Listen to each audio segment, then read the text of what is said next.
Okay, biggest movie controversy of all time. Could Jack have fit on that door at the end? Oh my gosh, I thought it. I remember bawling my eyes out when I was I have no a girl. comment. That's telling, I think. That is the biggest controversy, I think, Ever. in modern cinema Ever. history. Could you squeeze her? He could have. Yeah. No comment. Did you mention it at the time? Were you like, should we make the door smaller? So Like I said, I have no comment. It's Movie magic, too my friend. controversial. Movie magic.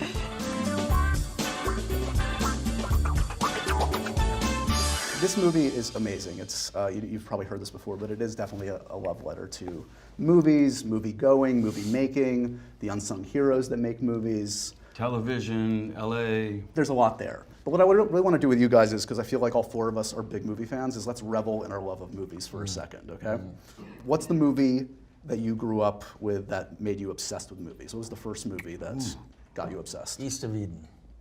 All right, James Dean. Well, the first film that I remember seeing was the black and white original King Kong with my dad downtown and bursting into tears and falling in love with movies at that point. But when I, got to become an actor, it was watching that very vulnerable James Dean in East of Eden who just blew me away. Yeah. Blew me away. the first movie I remember being my favorite movie that I watched like 50 times over was Robin Hood Men in Tights. And I was like 5, and it was kind of inappropriate of a movie for a 5-year-old to watch every day. That's But really I funny. loved it. That's really funny. For me, it was the drive-in. We would see films at the drive-in early age, and it was the ones that made me cry. It was gargantuans. Oh. It was a good gargantuan, bad gargantuan. Don't remember it. It's only Quentin would know about it. And the good one has to sacrifice himself to take out the bad one. Tears, and then I went straight from that to Butch and Sundance. And then the ending, tears again. There's a great moment in the film where your character Sharon sees her face and name on a poster, on a marquee, and on a big screen. Do you remember that moment for you guys, like when the first time you saw your name or face, and was that a big moment?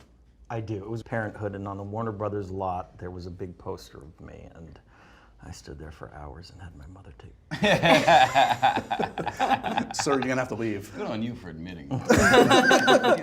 There was a poster of Pan Am in Times Square, and I remember like I had just gotten to America, and now I'm in Times Square, and I'm like 30 feet high up there, and it was so. I remember asking someone to take a picture of me.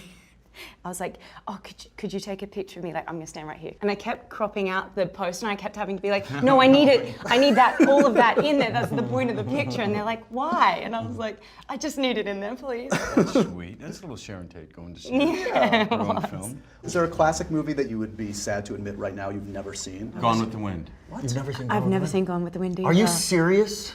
I guys got have this. never Well, seen Oh my 1990 God. you have an excuse. I don't have an excuse.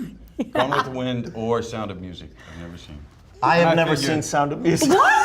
I figure you've seen it? I've never seen Like 1,000 times. I remember when we did Wolf of Wall Street, you would get angry at me all the time. Every time I'd mention any movie I hadn't seen, he'd be like, how have you not seen Citizen Kane? How can you work in this industry and not have seen Citizen Kane? I'm like, I just got here to this industry. Like, you've had more time to watch this stuff. And then I went home and I'd go watch Citizen Kane and watch all the movies. He's like, you have to see this, you I have to figure see this. I've gone this long. Now I'll you start now. I'm Do you going know- all the way. I've never seen any I Star refuse to Wars, see it now. and I kind of don't watch it now just because it infuriates people so much. Like, how have you never watched any Star Wars? And I just kind of want to see how long I can make it now. Let's go deep. Some big movie-going, existential or profound controversies over the years. And one that struck me watching the movie. Sharon puts her feet up, her bare feet up, on a seat in a movie theater. And they're dirty. Well, I don't even care if they're dirty, man. I mean, Dirty feet. Dirty. Quentin likes how dare you, dirty feet? But is that ever appropriate in a movie theater for someone's bare feet to be put on In a the seat? 60s, it sure was, right? I mean, I wouldn't It's know. a good question. I did think about it. I was like, I don't want to convey that she's rude or impolite because she's neither of those things. If you had the space, if you don't have neighbors close by, I'm one's going to sitting in say, it's okay. Okay. Maybe I'm not gonna say it's shoes all right. anyway. It's not shoes, Right. it's just your feet. Right. Larry David may have a problem Dude, with but that they were still. dirty. They were dirty feet. A couple other important movie discussions. There, yeah. Leo on this group is the only one that's alluded to comic book movies. You've done your time as Vanisher. Congratulations. Thank Your role you. was amazing in Deadpool Thank 2. you. Thank you. Oh yeah, I was like, what are you talking about? That's right. That was really funny, actually. Is that it for you? Have you capped out? Is that you topped out? I on think yours? I've taken it as far as I can take it. It's kind of mic drop. That was a good scene. Ryan Reynolds came up with a part that I could fill. It's very funny. I'm watching completely it. lost in everything that's being talked about. You're so Rick Dalton right now. Oblivious Rick Dalton, huh? Oh my God, Leo's still in character. By the way, Yeah, dude. what I carry my characters a year after. They losing your heart out. Last thing for you, there's an epic kind of a brain freeze moment for your character in this film where he just like melts down and you can't get through it. Did that remind you of any particular moments in your careers where like you just could not get through a scene for whatever reason? Yeah. Yeah, a few of them come to mind. Definitely, so many.